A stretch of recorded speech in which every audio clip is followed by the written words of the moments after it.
أهلا بيكم، مرحبا بيكم لكل متابعيني على القناة أو الصفحة. هتكلم النهاردة عن حرب السودان واللي قاله حميدتي.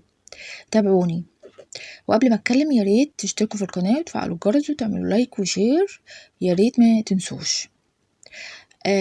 هتكلم النهاردة عن حرب السودان اللي حصل فيها وحميدتي واللي قاله.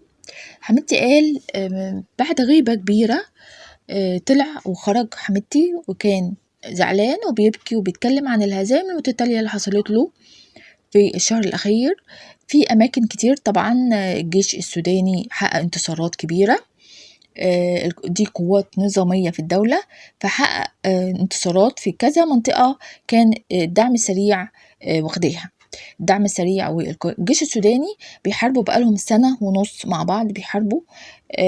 الدعم السريع دي عبارة عن ميليشيا إرهابية فيها مرتزقة، فيها 200,000 مرتزق، يعني مش سودانيين، وبيحاربوا الجيش السوداني.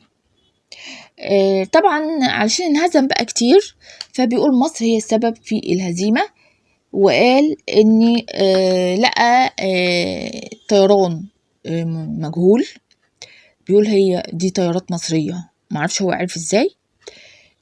بيقول يعني انه هي دي طيارات مصرية، كانت ميج 29 وسخوي 35، وقال ان الطيارات دي تبع مصر، وقال دي ضربت مناطق اللي اتهزم فيها بقنابل وبذخيرة مصرية.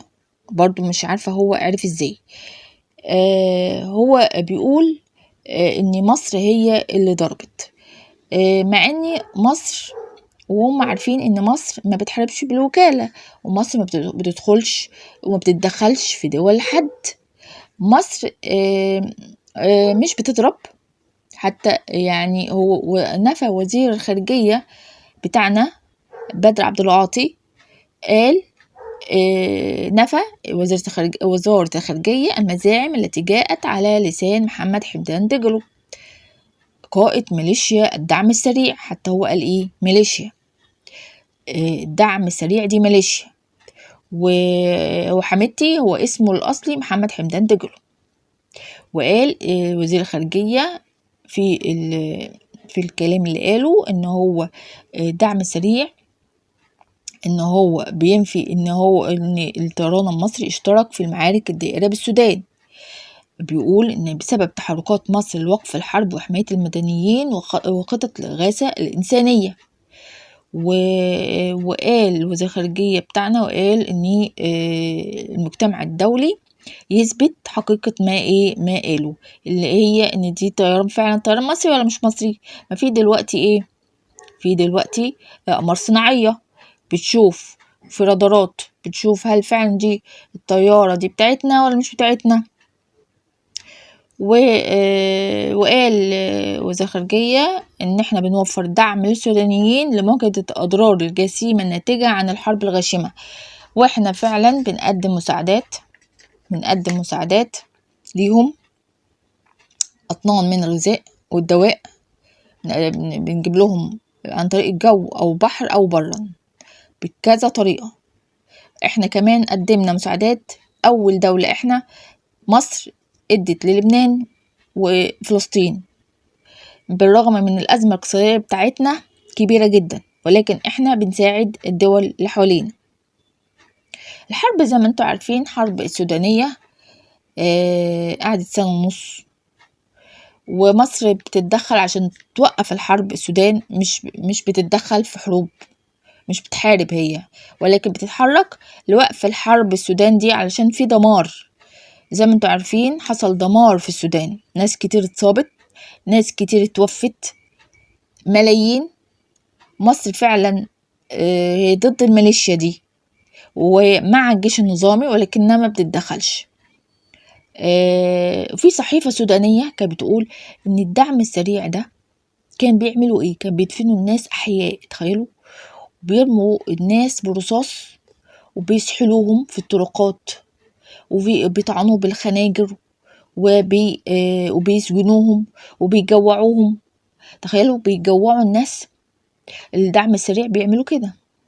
وبيمارسوا اغتصاب للستات والبنات، وبيعملوا إبادة جماعية، وكمان حرقوا قرى ومدن واحتلوا بيوت اللي هي الناس اللي هاجروا وسابوها يعني، فخدوا البيوت. أكتر من 11 مليون لاجئ في مصر هنا على فكرة، 11 مليون لاجئ سابوا السودان وجم مصر.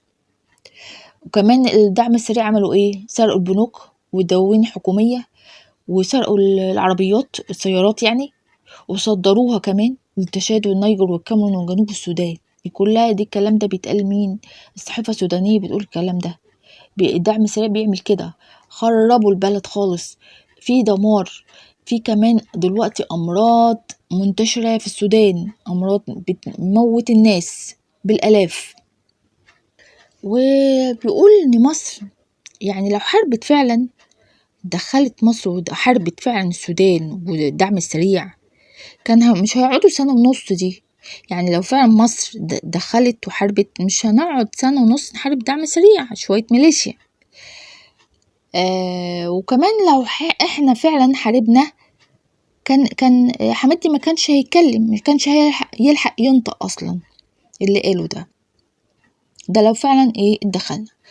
زي ما انتوا عارفين الدعم السريع، اسرائيل بتساعد الدعم السريع، وكمان اثيوبيا بتساعد الدعم السريع. زي ما انتوا عارفين مصر مستضيفة ملايين من السودانيين، يجوا 11 مليون سوداني. مفيش دولة تستحمل العدد ده كله طبعا، زي ما انتوا عارفين في عز الأزمة الاقتصادية اللي احنا فيها. في خبر بقى حلو، ان بعد انتصارات السودان، الجيش السوداني في السودان، وخدوا أماكن كتيرة والخرطوم رجعت للجيش السوداني تاني، ففي ناس كتيرة بتسافر من مصر، السودانيين بيرجعوا تاني لبيوتهم، المناطق اللي فيها أمان يعني، بيسافروا بيرجعوا خلاص لبيوتهم وحياتهم تاني. ففي كتير من السودانيين بيرجعوا فعلا، كل يوم بيبقى زحمة جدا عند المعابر، في المعابر بتاعة السودان زحمة جدا، عشان بيبقوا عايزين يدخلوا السودان ويرجعوا بيوتهم. فده خبر حلو جدا، ان احنا كمان يعني ملايين من السودانيين هيرجعوا لبيوتهم قريب جدا، وده خبر حلو طبعا.